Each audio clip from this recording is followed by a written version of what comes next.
Hi everyone, this is Eddie. A few hours before the sixth episode of The Walking Dead, let us recap the last episode. So, a short intro and we'll begin.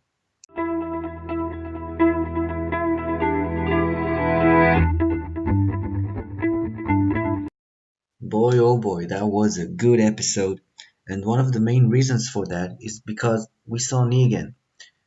He plays such a big role in this series, you can't hide him for too long. Let's start from the end. The chopper. That was a great riddle for me, and I've commented somewhere before watching the episode that it was probably belonged to the government. After that, I watched the episode and I re-commented that it probably belongs to the scavengers and it's going to the sanctuary to help Negan. But now, after thinking, and I'm going to give you my opinion for why they've shown us the chopper. The reason, in my opinion, is it's a throw off. It's something that is probably from another group we don't know of. It doesn't belong to the scavengers. It doesn't belong to the New World Order. I don't read the comics. I just encountered a video talking about the New World Order. So I didn't know they existed and they were a thing. So it's just a throw off. They are showing us things that correlate with season one. And I think it's a throw off. That's it. It doesn't make any sense for it to appear. Negan, Dwight, has written everything to Daryl and Rick. He wrote everything. A man standing on a post and they got him down. He wrote about the heavy guns. He wrote everything, but he neglected to say something about a chopper. It doesn't make any sense. So I think it's a throw off. Just to show you how big the world is. It's not just the all out war that we are seeing in this episode. There are other communities there. It's a big world after all. Another thing to point out is that we saw several meetings of the saviors and nobody said, hey, let's take a chopper. Uh, Simon said, let's take a flyer. Uh, it's an idiom, it's a sentence, it's a figure of speech. He didn't mean literally, we have a chopper. And Regina in another meeting said, the fat lady. And nobody stood up and said, hey, what are you talking about? Dwight knew what she was talking about. Eugene, everyone around this table knew what Regina talked about. So I'm guessing they meant for something that we saw, maybe the big guns that Rick and Daryl lost, and we're going to get that in a second. But before that, Rick is going to the scavengers to persuade them to join. I've seen the trailer. Join us or we'll end you. A stupid play, Rick. Um, this is a chess game. You are the king. You're if they capture or kill you, it's game over. Just like what happened with Negan. He was incapacitated and the saviors were losing it. Rick is overconfident, throwing such a threat at Jadis, and he has a better chance by offering himself to Jadis. If you remember, in Alexandria, Jadis told Michonne that she wants to take a ride or something on Rick.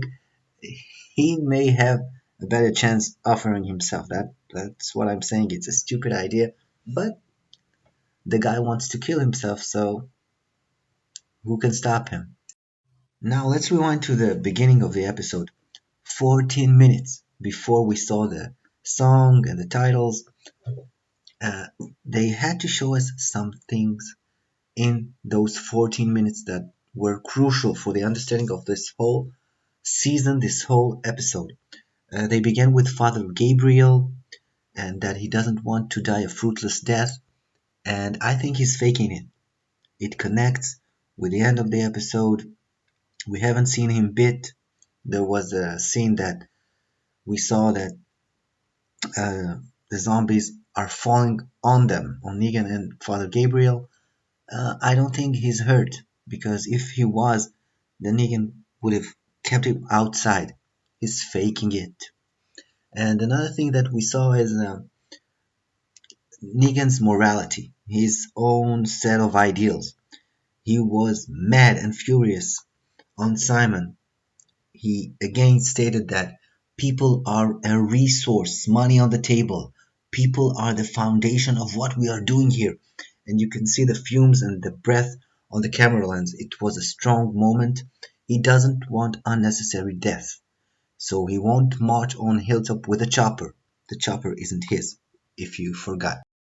And another thing that they wanted to show us is that how much the saviors were unprepared for Rick's attack.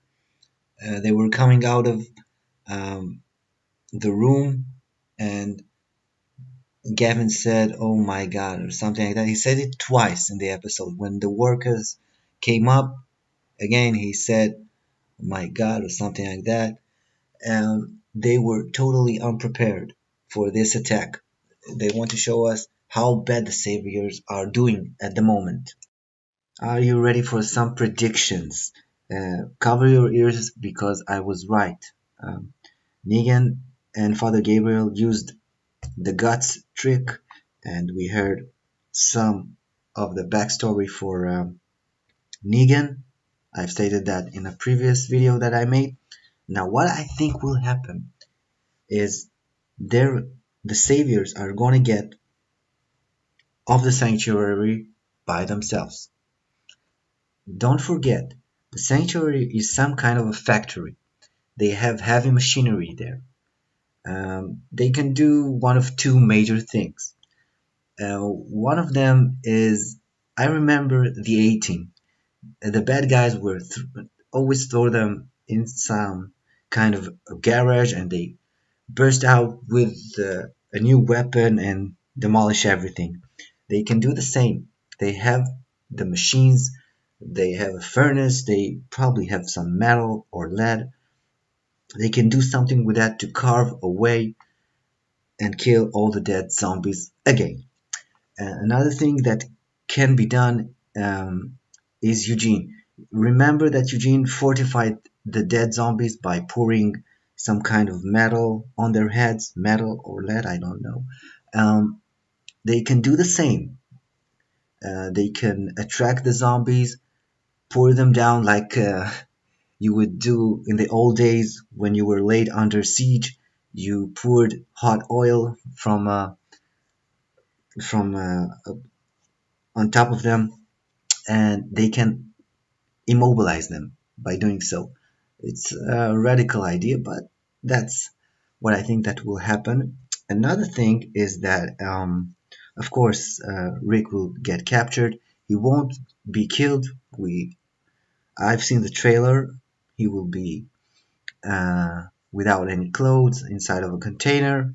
Things are gonna heat up in Hilltop. They're gonna have some trouble over there.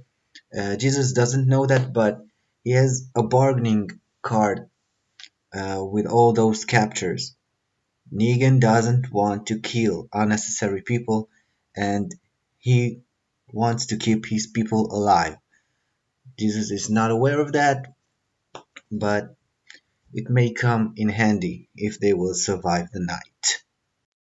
Don't forget Morgan. I think he's nearby and he's keeping an eye on Hilltop just to prove Jesus wrong by capturing all those saviors. And don't dare to forget Eugene. Eugene is going to prove himself the most valuable player in the Saviors team. He will help them uh, break free from the sanctuary. He knows that Dwight is the traitor amongst Negan's rank, and he can do a lot of things, a lot of options. Three basically. He can shut up about it, he can help Dwight, or he can read about him. He will play a big part in the several episodes ahead of us. So I'm interested to know what will he choose to do because Eugene knows where the butter is spread. He can shift sides without any problem.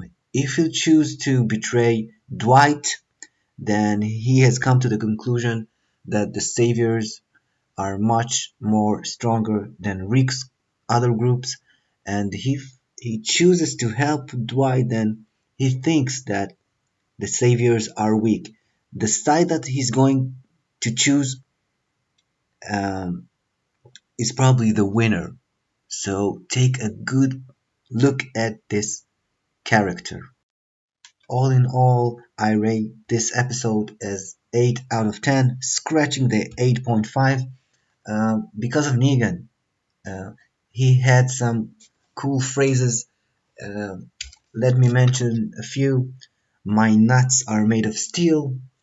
Another one is King Assface, by referring King Ezekiel.